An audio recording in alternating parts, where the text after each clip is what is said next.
Bonjour et bienvenue pour la troisième épreuve de la saison des Race Car Euro Series. Après deux courses très disputées à Nogaro et à Aragon en Espagne, place à Zandvoort aux Pays-Bas. Un circuit mythique en bord de mer qui a eu le plaisir d'accueillir les épreuves de Formule 1 de 1952 à 1985.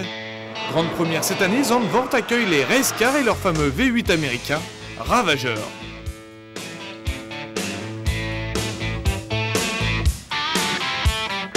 Les classements sont très serrés dans toutes les catégories, en élite tout d'abord avec les deux épouvantails et leader de la discipline, Lucas Lasserre. Forcément, le champion en titre est Eric Hellary qui s'est fait surprendre en Espagne, il voudra réagir. Et oui, en Espagne, une fois n'est pas coutume, c'est une fille qui a fait parler d'elle. Carole Perrin, seule demoiselle présente dans l'univers des pilotes race car, s'est imposée à Aragon. C'est une grande première dans la discipline. Aujourd'hui, elle espère poursuivre sur sa lancée et continuer à titiller ses homologues masculins, à commencer ici à Zandvoort. C'est vraiment la belle récompense. On a eu 2-3 années de malchance et on est passé à peu de choses parfois, on était performants, mais il nous manquait de tout mettre dans l'ordre. Et là, c'est vrai que bon, on a eu une petite réussite puisque le premier il est déclassé pour conduite antisportive, mais elle n'est pas volée. On avait le meilleur temps en course, on était les plus rapides ce jour-là et ouais, c'est une belle récompense pour toute l'équipe qui fournit un travail assez exceptionnel. Qu'est-ce qui te plaît tant dans le race car en fait? Le moteur V8 qui est quand même assez sympa avec des gros pneus et donc c'est une voiture qui tient bien à la route mais qui reste quand même qui glisse quand même pas mal, donc ça donne des courses plutôt sympas, c'est animé et j'aime bien ça. Et les garçons à côté, les Lucas Lasserre, Eric Hellary, c'était un peu jaloux? Ils savent qu'on n'est pas là par hasard, donc ils me respectent un minimum. Après ils se battent 2 fois plus que si c'est leur copain, c'est sûr, enfin je pense. Et alors le côté rose, c'est un peu ton côté girly? Ouais, on avait commencé comme ça avec le rose pour bien se différencier et finalement c'est vrai qu'on nous reconnaît de loin et c'est plutôt sympa. Ouais, et puis comme ça les autres savent que c'est toi. Oui, il y a pas de... ouais, ils se trompent pas quoi. La voiture rose, il la va y arriver, ouais. Carole Perrin, ancienne championne de France de karting, passée également par la Clio Cup et l'Autosport Academy, a toujours pu compter sur une équipe de grande qualité. Elle a également pu s'appuyer sur son entraîneur de papa, avec lequel la complicité n'est plus à démontrer. C'est mon coach, il m'aide sur plein de sujets. Et, bon, c'est un petit peu... ça peut être houleux parfois, mais non, il m'aide beaucoup. Je crois que l'élève a dépassé le professeur, donc on va laisser l'élève maintenant faire son petit chemin tranquille. Là maintenant depuis 10 ans, elle nous habitue à faire quand même un petit peu des exploits. Et c'est une pilote qui va, bon c'est vrai, vite au milieu de tous les garçons, donc ça fait plaisir. Et il lui manque quand même beaucoup d'expérience par rapport à des pilotes comme Eric ou Lasserre, Tinceau, etc. Je veux dire, bon, ces gens ont une expérience depuis des années et qu'elle a encore beaucoup à apprendre. Là, on est sur un circuit qui, pour elle, est tout nouveau. On voit tout de suite que ça marque un petit peu les écarts par rapport à des pilotes qui sont déjà venus et qui connaissent et qui ont l'expérience. Et c'est vrai que cette saison, la hiérarchie est bousculée. Si Lucas Lasserre est toujours leader du championnat élite, les prétendants sont nombreux à vouloir le détrôner, à commencer par Eric Hellary, Romain Iannetta, Ander Villarino et donc Carole Perrin. Carole roule, elle roule bien, il n'y a rien à dire dessus, voilà, elle attaque énormément. On est 10 pilotes à pouvoir gagner, il suffit qu'il y en ait un qui fasse une petite erreur, il y en a 5-6 qui peuvent en profiter, et voilà, donc c'est assez serré. Le championnat est encore long et voilà, moi je continue mon petit bout de chemin et puis essayer de faire le meilleur résultat possible, toujours en fonction des conditions, de ce que je peux tirer de la voiture, de l'équipe, voilà. Je ne suis pas non plus à l'abri d'une erreur et donc voilà, c'est au soir de la dernière que ça se jouera, mais c'est vrai que Le Mans, point compte double, donc clairement ça se jouera là-bas, quoi. En attendant Le Mans, qui sera le point d'orgue de cette saison race car, nous sommes bien à Zandvoort.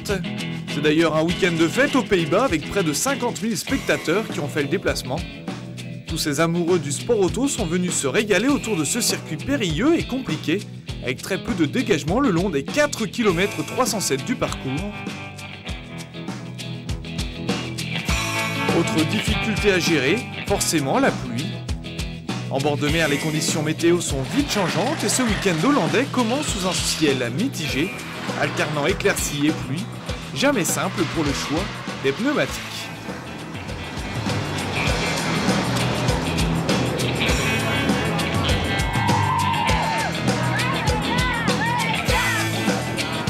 Sous les acclamations des traditionnelles pom-pom girls qui ont pris l'habitude d'être présentes à chaque sortie des race cars, les voitures se regroupent dans le parc fermé avant de s'aligner sur la grille de départ.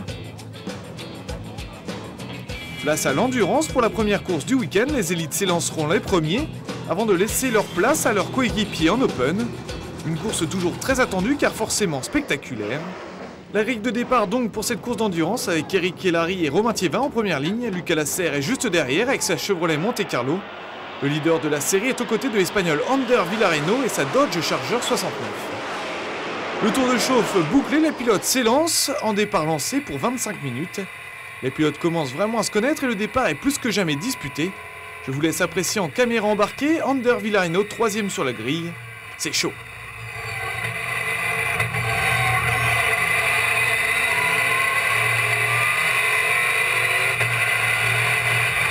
Deux virages plus tard, le pilote espagnol se fait bousculer par Lucas Lasserre. Tout est à refaire pour Ander Villareno au beau milieu du peloton. Il va devoir cravacher pour revenir à la lutte avec les tout meilleurs. On est dans le premier tour et on va rester dans le cockpit aux côtés de l'Espagnol pour découvrir et apprécier ce circuit de Zandvoort. Apprécier également la bataille que livre Villareno pour revenir sur l'avant de la course.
Si Ander Villareno tente de revenir devant la bataille fait rage entre les deux favoris. Après une manche très compliquée en Espagne, Eric Hellary, le poleman du jour, est toujours devant, il maintient la cadence. Avec Lucas Lasserre dans ses rétros, le duel est lancé de nouveau. Et pendant ce temps-là, les pilotes open s'impatientent dans les stands. Manu Brigand qui fait équipe avec Hellary croit plus que jamais en son coéquipier. Tout va bien, espérons que Eric garde sa première place. Je suis assez optimiste. Ce qu'il faut, va falloir gérer parce qu'on va partir tout le monde en même temps, donc ça risque d'être assez chaud quand même. Derrière, c'est plus compliqué, les incidents s'accumulent sur une piste alternant partie sèche et humide. Carole Perrin est parti vite à la faute, d'autres favoris également, à l'image de Romain Thiévin, Vincent Capillaire et sa Dodge Charger numéro 3, ou Christophe Anctil. Ander Villareno également pris dans ce nouvel incident tente lui le tout pour le tout, car devant on ne l'attend pas. Hellary et Lasserre font course en tête au moment où une voiture médicale fait une première apparition.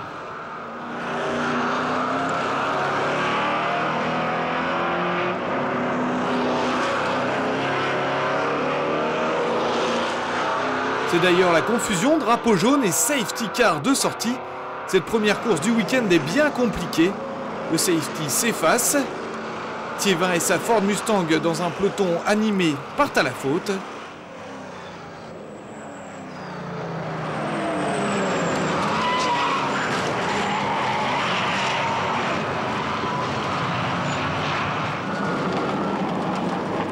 Lucas Lasserre connaît lui aussi des soucis. Le leader du général sort dans un virage et se retrouve largement décroché. Du coup, Elari en profite et remporte sa première victoire de la saison devant Willy Boussena et Steven Palette, qui laissent à présent leur place à leur coéquipier Open.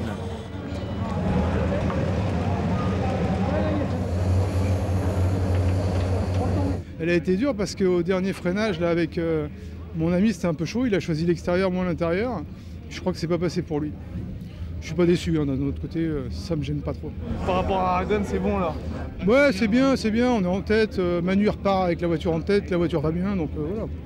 Tout nickel. Et puis en plus, il fait beau. On a eu un peu d'eau avant, et puis là, enfin, il fait beau, il fait chaud. Super. La première partie de cette course d'endurance avec les élites fut plus qu'animée, voire confuse.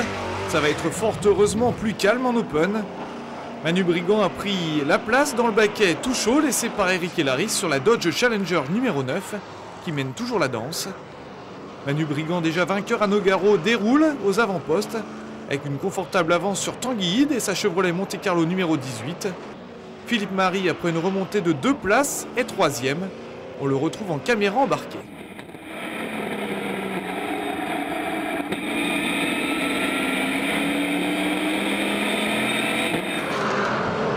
Derrière, la lutte pour les accessites s'intensifie, mais Joe Merzey, le pilote de Macao, sur sa Dodge Charger numéro 27, ou Jérôme Laurin, juste derrière, sont déjà trop loin pour revenir sur les voitures de tête. Au drapeau à damier, Manu Brigand s'impose donc tranquillement devant Tanguy Ide.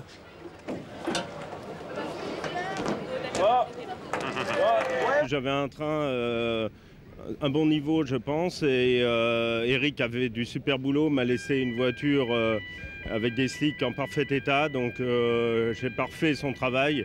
Je suis super content, je n'ai pas du tout été inquiété pendant cette course. Bonne voiture, pour le moment ça continue, que des deuxièmes places depuis le début de la saison. Bon, on aimerait bien un jour une première, mais bon, pour le moment le deuxième, très heureux, il faut espérer que ça continue. Pour compléter le podium dans cette Endurance Open, on retrouve Philippe Marie, le coéquipier d'Olivier Pernaut. Ça fait plaisir, je l'attendais depuis le début de la saison.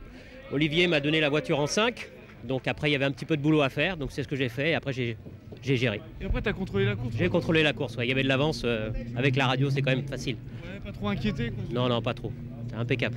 On est très heureux. Bien, bravo, merci bravo. à toi. Les résultats donc avec la victoire d'Emmanuel Brigand devant Tanguy Ide et Philippe Marie. Pascal Hugo est 4e, Philippe Baudinière 5e. La course endurance y ont été assez confuse en raison des procédures de safety car. Les résultats restent pour le moment sous enquête, que ce soit en Open ou en élite, qui a vu la victoire d'Eric Elari devant Willy Boussena et Steven Palette. A noter la 4e place d'Olivier Pernaut devant Romain Iannetta. Ça me fait exactement le même scénario que l'année dernière. L'année dernière, à mi-championnat, j'étais 14e.